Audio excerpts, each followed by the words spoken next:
Hey, it's Noctis. Subscribe to Vincent Valentine EX Turk channel.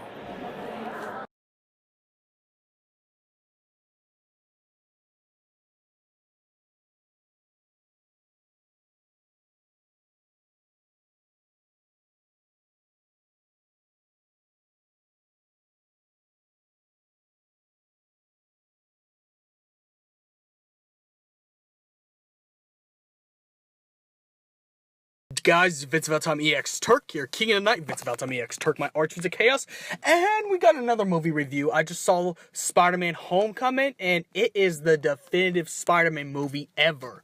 Now, I'm in my car, because that's how come there's no music, because, well, I'm using the phone, the same music player, and, well, I'm still sitting in the parking lot in Cinemark, just recording this fresh and new. I'm gonna start doing this and putting some video game footage behind everything because I do got the Spider-Man 1 playthroughs and I'm gonna go ahead and download it and put it in here. But everything was perfect.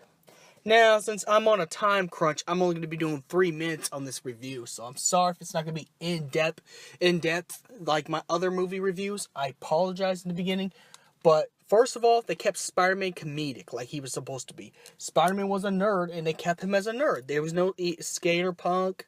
Now, there are some things that, well, personally, I liked, but not everybody else likes. Like, MJ is a black girl, but I kind of liked it. I think the change didn't affect the movie in a bad way. Michael Keaton's Vulture was a good villain. Was a really good villain because he was evil, but he was forced to be evil because, he was doing this for his family. But nonetheless, I also love the whole thing about, the suits. And if you read Spider-Man comics, then this is exactly the movie you want to see, because this had some little hints that, such as the Sinister Six at the end, and even the beginning, because we had Prowler in here, even though he wasn't in the suit. We had Prowler, we had Spider-Man talking to Prowler, we had the right actor for Shocker, even though Shocker had only a small part, and I'm not talking about the first one. I didn't really care about the first one or like the first one that much. He wasn't as memorable as the other guy, but yeah, pretty much. And Michael Keaton's Vulture. Come on, Michael Keaton is born to play superhero movies. He's born to play any superhero movie that comes out.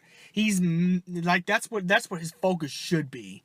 I mean, but that's just my opinion. And what I liked about this is it was the actual Spider-Man. His attitude, his personality, and everything was exactly like the comics. Even though they kind of combined this with the Avengers because it's part of this universe.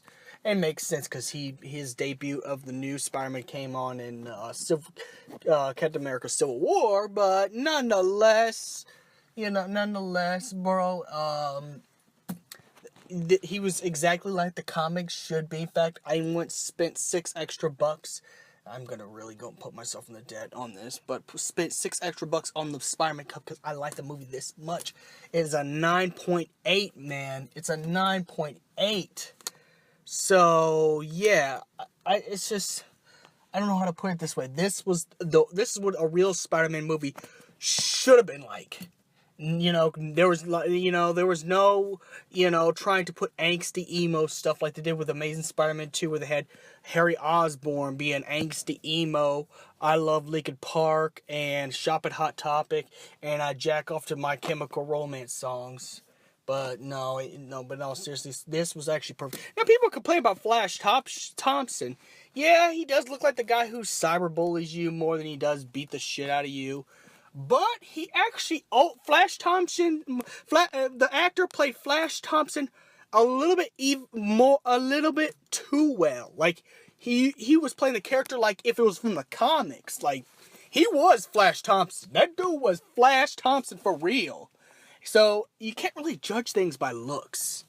That's another lesson I want people to get out here. And again, I have some other rounds I have to run. So, may the crystal be with you. Subscribe, like, share. May the crystal